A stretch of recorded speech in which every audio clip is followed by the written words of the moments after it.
Welcome back to the SQL Safety Podcast. This is Peter Catalano, co-founder and CRO at SQL Safety. I had a great conversation with Zach Cordoba, who is a safety professional within the aviation industry. We spent time discussing the importance of leveraging data to influence safety-driven decision-making. We also talk about Zach's view on how AI is impacting safety leaders in a positive way, specifically paving the way for faster decision-making and improved reporting capabilities to keep employees safer at work. Zach has a bright career ahead of him. He's intelligent, passionate, and hardworking. I appreciate him taking the time to speak with me. And here is our conversation. The conversation that follows reflects the opinions of the individuals only and not the organizations they represent in the present, past, or future.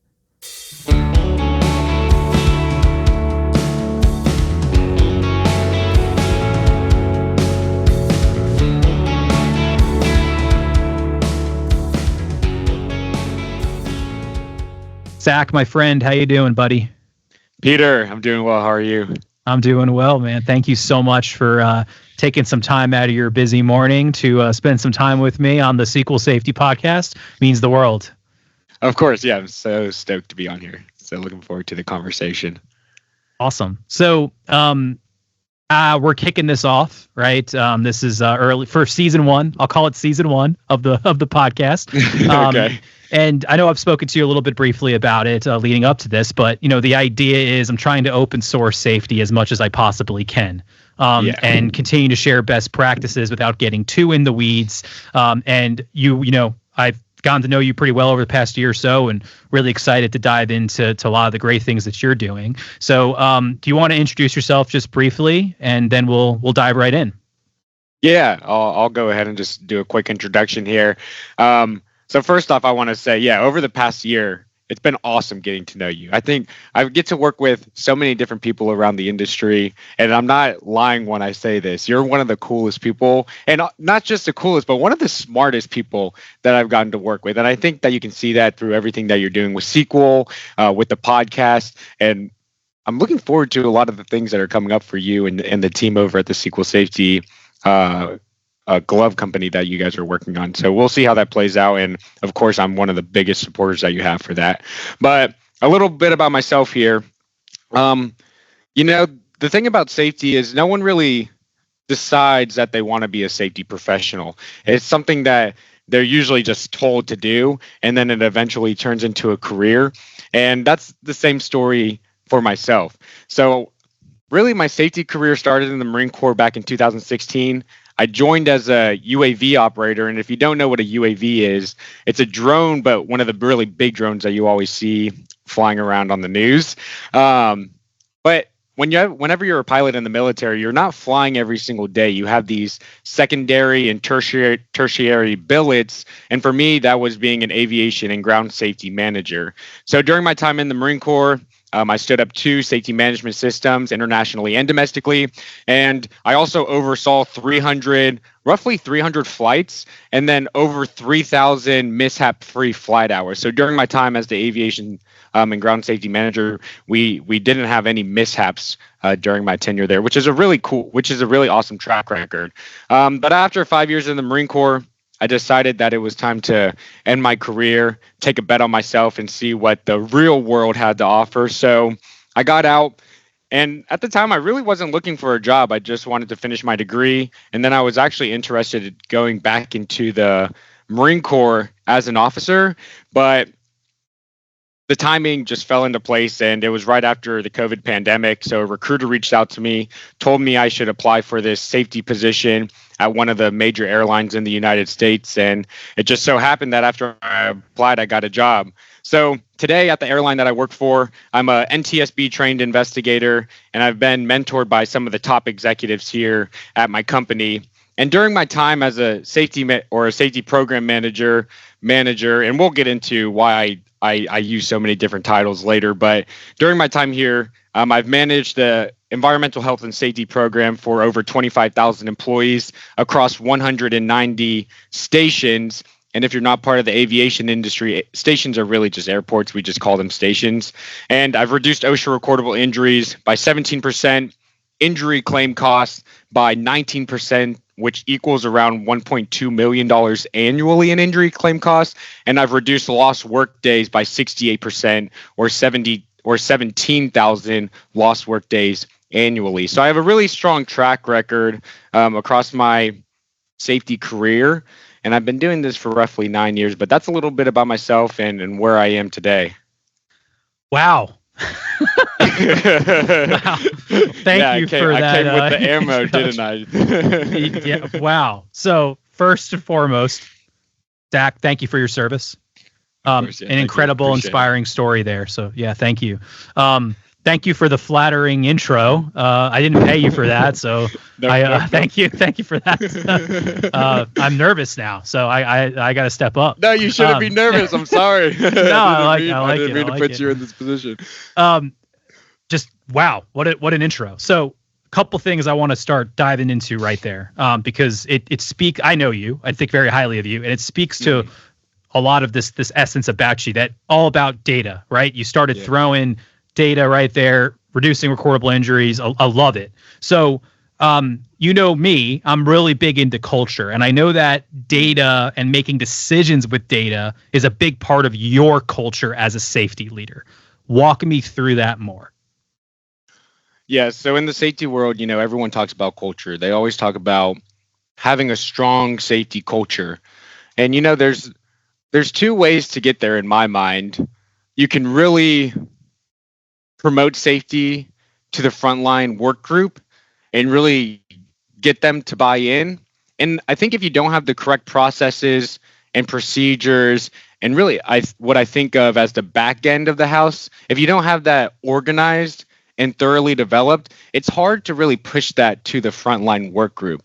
So in my mind, if I come into a company or if I see a company that talks culture, the first thing that I want to look into is, what does that back end office look like, or what does their corporate office look like? Because if they don't have correct processes, it's hard to really get the frontline work group to buy into safety. And that's the thing that I really focus on here in my current role is, let's make sure that we have the correct data streams, that we're collecting the right data, that we have the right processes and procedures in place. Let's work on that first, because you can still impact the culture from that side of the house just as much as you would if you were to just go out every single day and talk to the people who are actually doing the hard work in the operation. You can impact it just as much on the back end just by focusing on processes and procedures. And that's the approach that I'm taking towards safety culture. So yes, I am a big data person.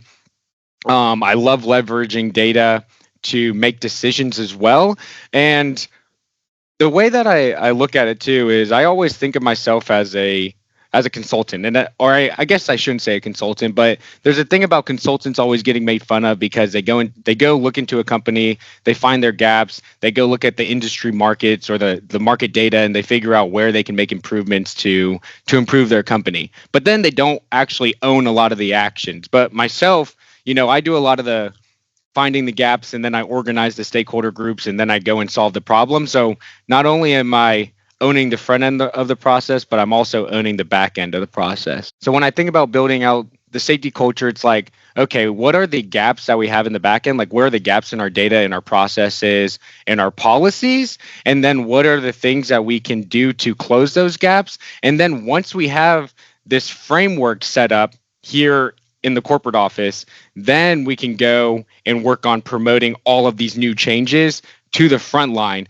And that ultimately changes the entire organization's culture around safety. And it's so important in the airline industry that we get everyone to buy into safety. It's not just, hey, we need the ramp agents to think about safety. It's not the ramp agents. We want people in the network who are building out our flight plan to think about safety, because that ultimately affects how many bags the agents are going to lift, how many flights they're going to work a day, et cetera. So that's the way that I think about safety, is like, how do we get the entire organization to buy into safety? And I really do that by leveraging a lot of data to figure out what priorities we need to make. I love it. So let's unpack that a bit. So what I'm hearing is it's really important to establish sort of a baseline about your data strategy before you implement it across an organization. And there's a lot of benefits to that. I'm hearing that it's important to establish a common point of view and a common baseline so that we're all talking about the same things the same way before it then just gets scaled out, especially with an organization, 25,000 folks that are involved, or even a small organization. It's still important. And what that leads me to is the interpretation of the data is just as important as using data, because if you interpret the data wrong, the decisions that come could also then be wrong. So, yes. How do you work through that? Like, what's your way of establishing? Let me put it this way: not everybody embraces data. Some people find data, numbers, etc., to be scary, right? And sometimes it can be scary. So, how do you approach that to create this common language around data that's not scary, so that people do embrace it, and that you're all sort of speaking the same language when it comes to this, at least the safety leaders, before you deploy and mobilize this out to then really impacting that culture across the organization? Yeah, and that's a great question. And I really think about that in two different ways, right? There's the data side of the house, which you can think of the machine, and then there's the human side of the house. And you have to make sure that each one are on the same page. So I'll give you an example from something that I worked on, because I mentioned the 17% reduction in OSHA recordable injuries, and I want to talk a little bit about how we got there. So when I first started this role, I started looking into the data. I analyzed roughly 30 operational factors. I did a linear regression analysis on 30 operational factors to determine which factors correlated highest to an employee's injury. And what we found was that reporting had a huge impact on an injury. So not just reporting, but really the lag of reporting. So when an employee reports an injury to a leader, that leader is responsible for reporting that injury that day. But what we were seeing is an employee would report an injury to the leader, and then the leader would report the injury 7 days later. And we started to look into the data, and this is where the alignment between data and human comes along, because once we see this in the data, we want to understand why. So we would start going to these leaders. Hey, why are you reporting this injury so late? And what they would tell us is, well, an employee would come to us with like a minor sprain in their arm. And to us, it didn't seem significant. So we would just send them back into the operation and tell them to come back if they felt more pain. Well, by the time they continued working, that injury got significantly worse. And now that employee comes back 7 days later, and now they have to go to external treatment, which would make it a recordable injury in most cases. So we found this gap, and then we kept digging deeper and deeper. And then we found, well, because there's this lag, the employee is not getting the treatment that they, or I guess the correct level of care in the correct amount of time. So now this injury is getting worse. And we found this all because we were using the data, and then we would go to the operation and have these conversations with the leader. So I think it's important, like once you find an issue in the data, or once you find a gap in the data, I think it's important to go to the actual people who are reporting the data and ask them questions and investigate what's really going on. Because I think to them, they don't really care so much about the data. They don't really understand like what's going on. But from a data perspective, it's just good to go and actually go to the source to figure out what that gap actually is, so then you can go solve the root cause of that problem. Makes sense, right? And so like what I'm hearing here is time is actually against you to some degrees in this case. Yes. It's making me think of funny movie, Castaway with Tom Hanks. And he's talking in the beginning scene. He talks about like time is everything, and he's like talking to all of his people that are trying to motivate them working in the packaging business. And he's got like that little stopwatch and how long. Yes. He's like time. I just for some reason thought of that when talking about you. But no, you're right. It's all about time. Yeah. And so the longer it takes to intervene, that intervention of hey, there was an incident. And I need to now deploy to understand the incident and take care of the employee, but also prevent future employees from having the same type of incident, right? 7 days, while it doesn't sound like a long period of time, that actually is in your business, if safety, that's a really long time to let something sort of wait or stale out, so to speak. Yes. So it was a huge initiative to get these, not only the employee to report on time, but the leader to report on time too. And that's just one factor that had a strong correlation to an employee injury. So there was 30 other factors that we looked into, and we kind of did the same thing. We would look into the data, we would go to the correct division or organization who was inputting that data, and we would figure out a strategy to improve some of their processes to see a reduction in our injury rate. That's incredible. Yeah. No. Yeah. And no. And I love this story because it's taking the listeners through this idea that, hey, when you start analyzing data, you're going to see some things, and you got to know which variables that you want to research more.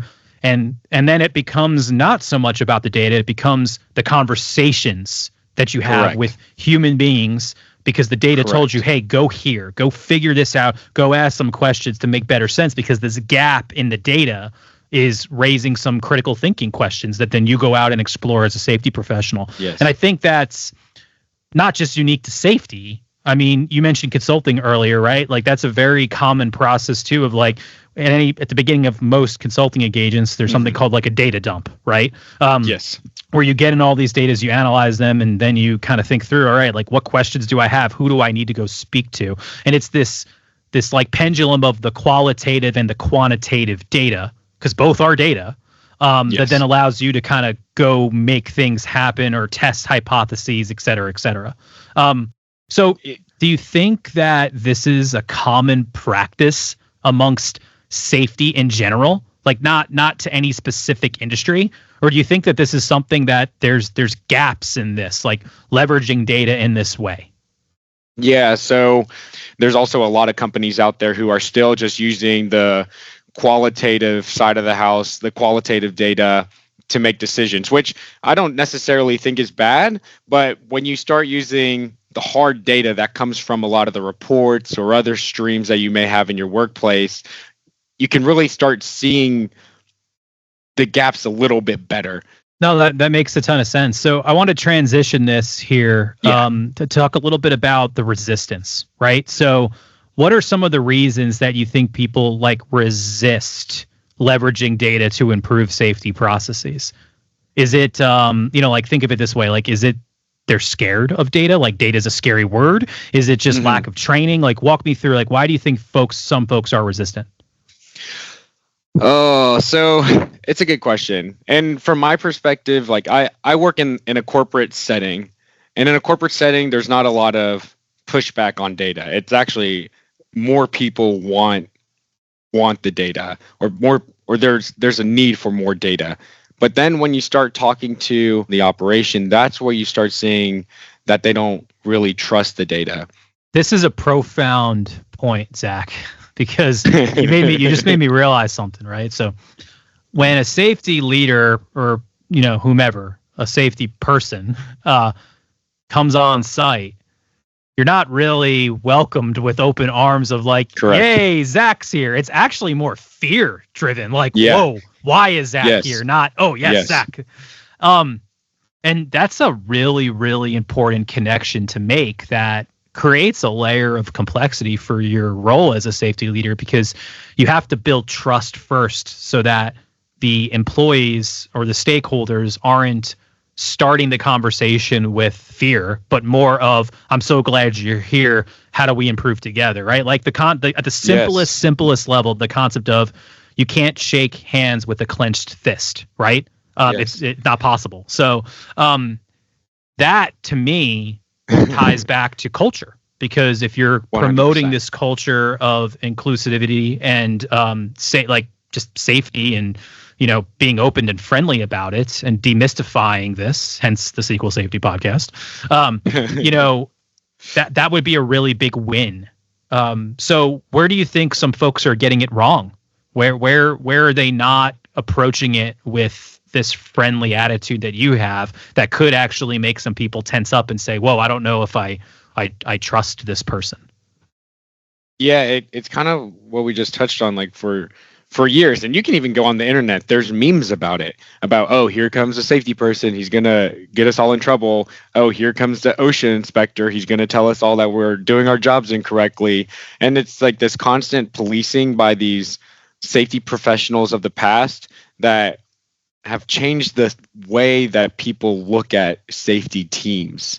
Um, it's a similar culture in the safety world where they've been policed for so long that they think that we're the bad guys. But the thing that we're trying to change here is we're trying to have a proactive safety culture where it's non-judicial. We're not here to get anyone in trouble. It doesn't matter what you did wrong. We try to look at the facts of the situation and try to figure out what happened, why it happened, and then what can we do as an organization to to create a safer work environment for all of our employees.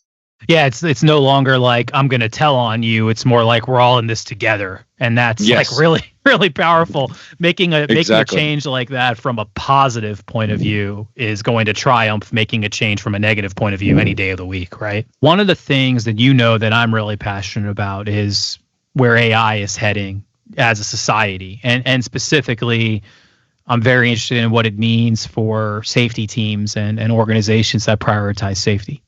So I'm curious to your point of view. You're not scared of data. You're not scared of technology. You embrace it. What are some, at a high level, what are some ways that you think AI is impacting safety processes and, objectives in a really positive way? That's funny that you asked that, because AI is like the talk of the town right now. Everyone's talking about AI. My brother works in the concrete industry, and he's talking about AI and how they mix their concrete. But AI in the safety world is a huge thing, and it's a real thing. And not just in the aviation industry, all industries, all safety industries are working towards AI solutions. And there's two ways that I think AI can really impact safety in a positive way. The first way is going to be the assurance aspect, making sure people are doing things correctly, making sure people are doing what they're supposed to be doing. And then the second thing is using AI to leverage all the data so that it's easier to report out to leaders. So leaders have a better pulse on the safety culture. So I want to talk a little bit about the assurance piece, because you see AI and cameras. There's a lot of AI wearables that can detect where you are and if you're supposed to be where you're supposed, or if you're working where you're supposed to be.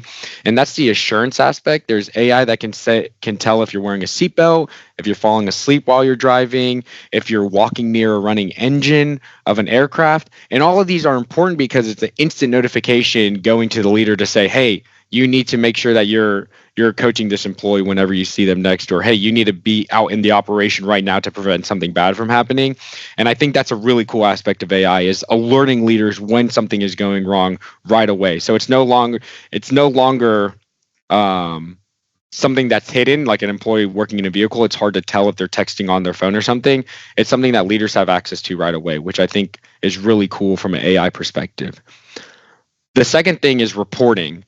So, I talked a lot about the data in the beginning and all these operational factors that you can analyze, like how long an employee's been with the company, the weather, the age of an employee, how many flights that employee's worked, their schedule. And when you're working with all this data, it's hard to just have a human analyze all this data on a daily basis. So AI would really help the productivity of analyzing all these different streams of data and then funneling all this data into a dashboard that's easily digestible by leaders. So if, let's say you have a fatigue dashboard that's analyzing all the employees' work schedules. If an employee is reaching a critical time in their schedule, let's say that they've been working near their I think it's like 16 hours a day for our industry. Let's say that they're working near their 16 hours a day. Then that leader can go to that employee and say, hey, like, you need to take a break, you need to take a day off. And that's a proactive approach that leaders can start taking to impact the safety culture, reduce the incidents, reduce the events that they see in the operation by leveraging this AI workflow. I love that. And it's no, like really. And I appreciate I've been listening very, very carefully, because it goes back to what we were talking about earlier around time. So what AI, if I'm hearing you correctly, what AI is doing for you and for others, in your opinion, is it's helping shorten that time period that is really, really important for there to be some sort of inflection point to go in and say we need to make a change. Whether it's as simple as, hey, you're about to hit your hours, take a break, or make sure you take your lunch, or you know what, you're over, you're going to take a day off tomorrow, like a mandatory day off or something like that. All the way to just like, what's going on? Like, where are you? Is the operation running the way it's supposed to, as it's designed to keep people safe? And that boils down to time. So AI is giving you the time, shortening really the time required to be able to see that something's happening. Or could happen, and I think that's a point I want to get to next. Is then can AI actually warn you that these set of variables that are sort of predestined to equal a potential incident, if all of these sort of markers start turning red just for the sake of it versus green, hey, this is looking bad. You need to go look at this right now. So do you, I mean, look, all right, there was a movie, Minority Report, that kind of like goes into this world of like predictive things. There was also a TV show on Hulu, I think, that the FBI, it was a fictional thing. Like the FBI got this stuff and was like, it was a really good show, but it was basically like this idea of like AI can make predictions of things that are coming. So it's starting to happen in like, you know, media and stuff like that, like for, 100%. For entertainment purposes. But do you see that happening, and do you see that as helpful? No, it's a good connection. And the connection that I want to make here is, you know, I talked about flying in the military a lot. And also I have extensive experience and extensive knowledge around human factors. And in human factors, there's this model called a Swiss cheese model. Have you ever heard about it? I have not. Okay, so the Swiss cheese model, you know, in Swiss cheese, there's all these holes, right? And as you stack the Swiss cheese, you know, none of the holes line up.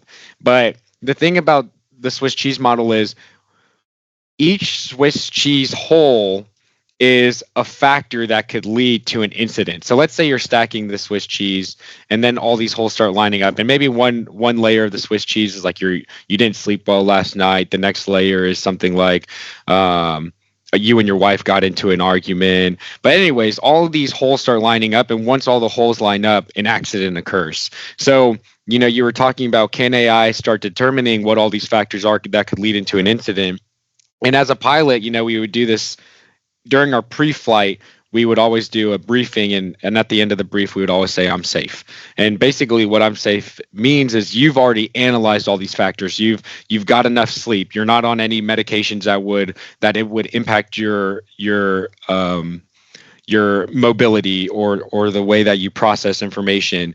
Your work-life balance is okay. Nothing is wrong with the airplane. You and your co-pilot get along together, etc. But to that point, yes, I do think that AI will get to the point where if you plug enough of these factors in and you give it enough time to train, or you train the models effectively, then over time, I think it can start looking at these things. You know, like I talk about how many bags an agent is lifting or how many flights an agent's working. Let's say that you plug fatigue into the model with the bag data, with the aircraft logs or the flight logs, and now this AI is looking, oh, this employee's been working for 12 hours. He's lifted 700 and something bags today, and he's worked 5 flights. Well, compared to this other employee who's been on the clock for 4 hours, he's only worked 1 flight, and he's only lifted 100 bags. Let's switch him out. Let's switch him out for an easier workload. So the employee that I mentioned in the first scenario, let's move him to this lighter flight that has less bags and a less intensive workload. And then let's take this employee who just started on the clock and let's move them to this heavier flight that the other employee was going to work. I think that's a good way that I see AI moving to in the future, and one way that AI could work to reduce or to impact safety in a positive way, if that makes sense to you. Yeah, mind blown. Yeah, mind blown right now. 100%. That's really cool. And that's exactly what I was looking for. I think the opportunities there are endless, and not just for aviation. I mean, when you could apply that to a variety of, a lot 100%. Of different industries. And AI, you're right. It is the it is the word right now, or everyone and talks. AI has been around a really long time. Actually, it's not new. It's just become now, with compute not being such an issue, all these chips and data warehouses that we hear about. Would that not be? It still is a concern, but not as much of a concern. We're seeing these huge advancements happening, which I think is really powerful. And where this goes next. I mean, think about 5-10 years from now. Like, wow, as compute gets better. Yeah, and the leaders, even with the current AI that we use right now, like I was talking about reporting in the dashboard, like leaders have to be able to identify what all those factors are. Like they would have to look at an employee schedule to say, oh, this employee's been working a long time, been lifting a lot of bags, let's switch him out. Like that's still a human process. But I think as AI develops, it would be able to make all those decisions instead of the human. And it would just automatically adjust everyone's schedule so it's a lighter workload for everyone.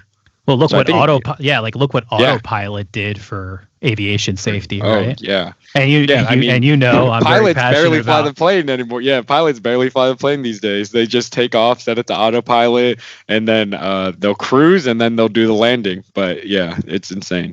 And you know me personally, so you know my excitement about self-driving cars and all that, and where that's heading. And if you apply the same autopilot model that really improved aviation safety to motor safety, I'm just really excited to see where that goes for planet Earth over the next 10 to 20 to 30 years. So 100%. Well, Zach, thank you. This was an awesome conversation. I really appreciate your time. Your passion is contagious. Don't ever lose that. I love that about you. This is a really cool thing that you're exploring, and I just love the way you're thinking about it, not just in the now but in the future. Very altruistic in the sense that you really do care about the people that you're working with, and that you're candidly paid to keep safe. And I think you don't blur those lines. It's actually a passion for you and a desire for you, and I love that. I will say, as someone that travels frequently, I feel much safer knowing that people like you are out there making this happen, and striving for excellence. So thank you for that. No, thank you. Those are all very kind words. I appreciate it. Yeah. I said at the beginning, we've been working together for a year, and I think so highly of you. So whenever you said that, it made me smile. So I appreciate it. I appreciate it, man. So I would say what I'm typically closing with is, let's say someone listens to this podcast and they're not sure if they want to move into safety as a career. What couple sentences or less, what advice do you have for someone that's looking to maybe make a jump into the career of safety? It's a great question, and we talked a lot about data, and I think if you want to do that side of safety, it's a really interesting place to be. So, but if you want to make your way into the safety world, I think the one thing to focus on, and I learned this more and more as I work up in the hierarchy at my current company, is really work on your people skills, networking with the right people, getting to know other safety professionals within your local area, reaching out to people on LinkedIn, and making sure that you have the right connections to get you into the industry. I think that's the biggest thing for me, because that's the thing that I see a lot of fresh college students struggling with, is getting their foot into the door. And the way you do that is just meeting like-minded individuals and meeting people with similar, or who are in similar industries that you want to get into. Awesome. Well, again, Zach, thank you for the time. Really appreciate it. Stay safe out there. Keep doing what you're doing. And I look forward to, seeing all the great things you continue to do. Of course, Peter. Thank you for having me on the podcast. I appreciate it. Stay safe, buddy. Of course, buddy. See ya.